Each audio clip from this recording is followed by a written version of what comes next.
नमस्कार साथियों, मैं आशीष कुमार एंड स्वागत करता हूं आपके अपने यूट्यूब चैनल आशीष 93 पे। और आज बहुत ही खास वीडियो होने वाला है, प्लीज़ अंत तक देखिएगा। और इससे क्वेश्चन अगर नहीं आए तो फिर आप जो बोलें मैं करूँगा।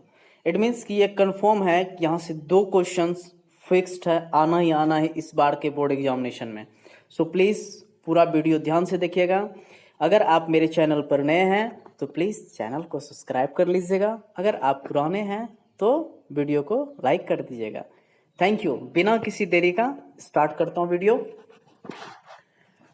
इसका पीडीएफ लेने के लिए प्लीज़ आप मेरे टेलीग्राम चैनल पर ज्वाइन कर सकते हैं, लिंक डिस्क्रिप्शन में मिल जाएगा आपको। तो चैप्टर का नाम है इंडियन सिविलाइजेशन एंड कल्चर, भारतीय संस्कृति सभ्यता। जैसा कि आप जानते हैं, मैं 2 दिन से लगातार फर्स्ट डे मैंने ऑब्जेक्टिव क्वेश्चन करवाया था, जिसका वीडियो अपलोडेड है। मैंने फिर समरी करवाया, बहुत अच्छे से वही वीडियो देखा गया, आप उसे भी जाके देख सकते हैं। और आज डे 3 है क्वेश्चन आंसर 2 नंबर का। बड़ा ही इंपॉर्टेंट चैप्टर है और मजा आएगा आपको। Thank you. So let's have a start without any delay. So first question is how is Indian civilization different from European civilization? It means इसका हिंदी समझ लेंगे कि कहने का अर्थ यह है कि भारतीय संस्कृति सभ्यता यूरोपियन सभ्यता से कैसे अलग है। So let's have answer. Indian civilization and culture है ना, Indian civilization different from European civilization many ways, मतलब बहुत प्रकार से अलग है। भारतीय संस्कृति सभ्यता यूरोपियन संस्कृति सभ्यता से बहुत प्रकार से अलग है। वो कैसे कि देखिए, जो यूरोप के जो लोग थे उन्होंने पढ़ना लिखना किससे सीखा? ग्रीक और रोम से। जब वो भारत शासन करने आए थे, जब वो वापस जा रहे थे तो उन्होंने कहा भाई तुमने कैसे करा?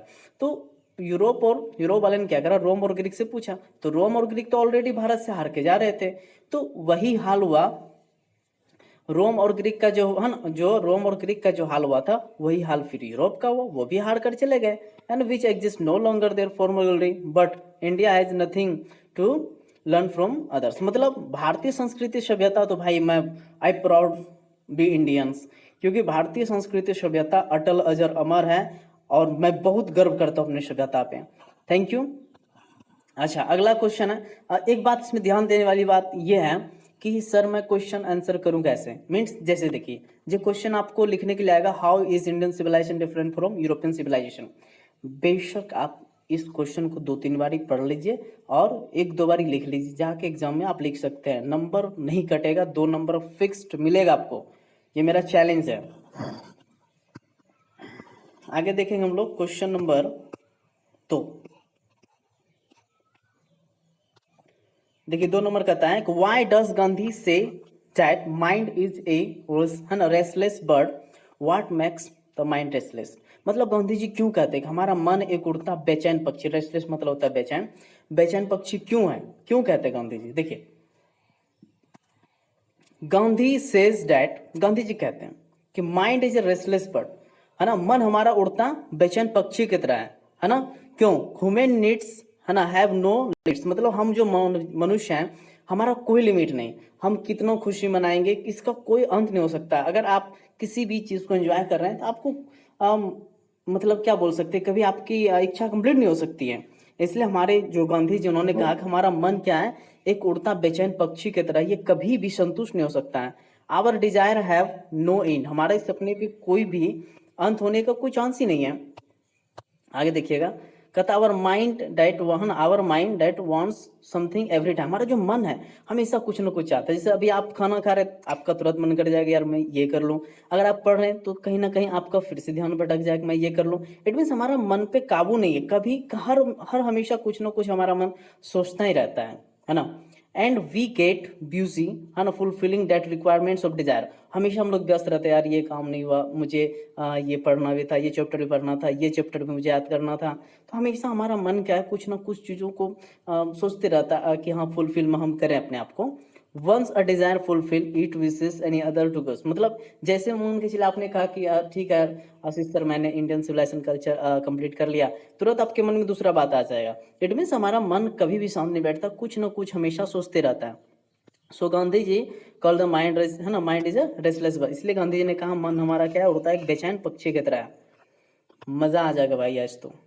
देखिए, why did our ancestor dissuade us from luxuries, है ना, luxuries and pleasures, did they do right thing, हमारे पूर्वजों ने, है ना, एंसेस्टर मतलब पूर्वज होता है, डिस्यूड मतलब होता है अलग। देखिए एक चीज बताता हूँ, हमारे बिहार स्कूल एग्जामिनेशन बोर्ड के बच्चों का सबसे बड़ा अगर मैं बताऊँ ना कमजोरी, तो वो ये है कि वो इंग्लिश का क्वेश्चन नहीं समझ में आता उनको, कि आखिर ये क्वेश्चन कह रहा है। अगर जैसे वो समझ ले कि अच्छा इसका मतलब ये है, ओ गॉड, तब तो बहुत ईजी आंसर कर पाए। 90% केसेस में होता है क्या कि वो समझ नहीं पाते कि आखिर इसका हिंदी मीनिंग है क्या, और नहीं समझने के वजह से, है ना, चाहे घर लो या बुआएं भाई, मतलब डिस्प्रेस हो जाते कि यार अब मैं क्या करूं, है ना। सबसे पहले समझना क्वेश्चन कहता क्या है। एक बारी में नहीं हो रहा है, नो प्रॉब्लम, 2 बारी, 3 बारी, 4 बारी, परंतु अगर आप जल्दीबाजी कर देंगे तो फिर भुगतना आप ही को पड़ेगा कि रिजल्ट गड़बड़ हो जाएगी। सो चलिए हम लोग देख लेते हैं। वाई डिड आवर एंसेस्टर डिस्यूड मतलब होता है अलग करना, अस मतलब हम लोगों को, फ्रॉम लग्जरीज एंड प्लेजर्स मतलब बहुत अच्छे जीवन से और खुशहाल जीवन से क्यों अलग करना चाहते हैं। Did they do the right thing, क्या उसने सही करा। देखिए our ancestor dissuaded us from luxuries and pleasures मतलब हमारे पूर्वजों ने लग्जरी प्लेजर से इसलिए अलग कर दिया क्योंकि दे, है ना, observe that happiness has nothing to do मतलब कि हमारे खुशी का कोई लिमिट नहीं, कुछ नहीं इसके लिए हम कर सकते हैं। द रिच आर ऑफन, है ना, the rich are often seen to be unhappy मतलब ऐसा कि अमीरों को भी उदास होते हुए देखा गया है, the poor to be happy और गरीब को खुश होते हुए। They saw that real happiness, है ना, वो तो हमारे पूर्वज जानते थे कि हमारा वास्तविक खुशी किस चीज में है। Health consisted the proper use of our hands and feets मतलब हमारे पूर्वज ने इसलिए हमें लग्जरी प्लेजर अच्छे जीवन से अलग कर दिया क्योंकि वो जानते थे कि अगर हम लोग मशीन के चक्कर में फंस गए तो भाई हम लोग गुलाम हो जाएंगे। इसलिए अच्छा ये कि हमारा शरीर भी मस्त रहेगा और अपने हाथ पैर से जो काम कर सकते हैं वही करेंगे, राइट। चलिए अगला देख लेते हैं हम लोग। क्वेश्चन नंबर 4,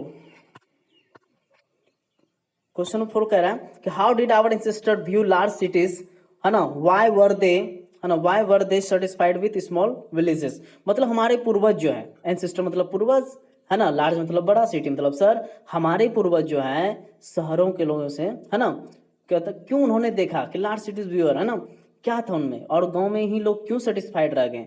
मतलब समझ लीजिए बात ऐसा है कि जो शहर के लोग थे पूर्वजों के हिसाब से खराब थे, वो लोग लूट लेते थे लोगों पे, अपना शासन जमाते थे, इसलिए गांव वाले लोग गांव में अच्छे से रहते थे। देखिए आवर एंसेस्टर व्यूड, है ना, large cities as snare and useless encumbrance हमारे जो बड़े बुजुर्ग थे उन्होंने देखा कि शहर के लोग जो अच्छे नहीं हैं, अंडरस्टूड, वो क्या करते थे लोगों पे क्या बोल सकते हैं उसको, गुमराह कर लेते थे गांव वाले को। दे thought people would not be happy there, they were therefore satisfied with small village। देखिए शहर के लोग जो है ना गांव वाले को अच्छा से देखते नहीं थे, उस पर अच्छा चाहते थे कितना से कितना हम लोग शासन करें, इसलिए गांव वाले लोग गांव में सेटिस्फाइड रहते थे। अच्छा यहाँ पर देखिएगा एक चीज मैं बताता हूँ, यहाँ पे ये देखिए ये मिस्टेक हो गया है ना, जो फुल स्टॉप होगा, फुल स्टॉप के बाद फर्स्ट लेटर कैपिटल होगा, चाहे कोई भी क्वेश्चन हो, ठीक है, ध्यान देंगे आप लोग। चलिए अगला क्वेश्चन देखते हैं 5 नंबर। कहता है how did our ancestor enjoy true home rule हमारे पूर्वज ने कैसे ट्रू होम रूल को एंजॉय करा है। बहुत मस्त क्वेश्चन है ये, क्वेश्चन तो मुझे लगता है कि इस बार आ जाएगा।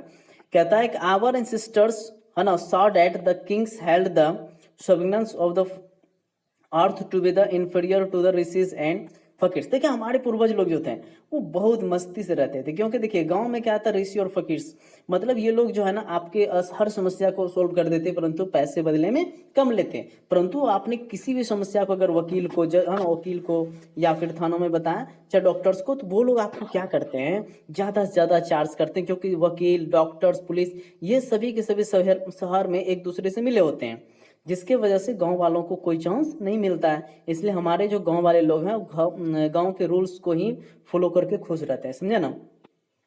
दे had courts, lawyers and doctors and they did not rob people मतलब हमारे गांव में जो होते हैं ना लोग, वो लोग किसी को किसी पे शासन नहीं करते, मस्ती में रहते हैं लोग। The ordinary rules was to avoid courts, है ना, कोर्ट जो देखिए कोई भी ऑर्डिनरी रूल हो उसको अलाउ करता नहीं। The common people lived independently followed, है ना, देयर ऑक्यूपेशन, मतलब हमारे गांव में जो लोग रहते हैं एकदम स्वतंत्रता से जानते हैं क्या करते हैं, खेती बाड़ी करते हैं, मस्ती में रहते हैं वो, है ना।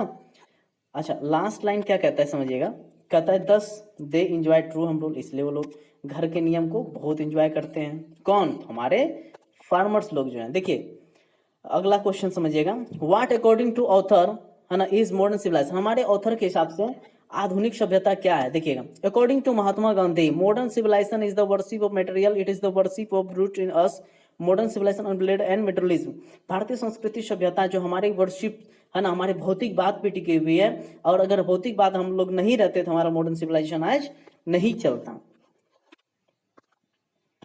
अब समझिएगा, what did the author convey to the countryman about dealing modern civilisation, हमारे जो ऑथर है, लेखक जो हमारे हैं महात्मा गांधी, वो क्या हम लोगों को संदेश देना चाहते हैं मॉडर्न सिविलाइजेशन का।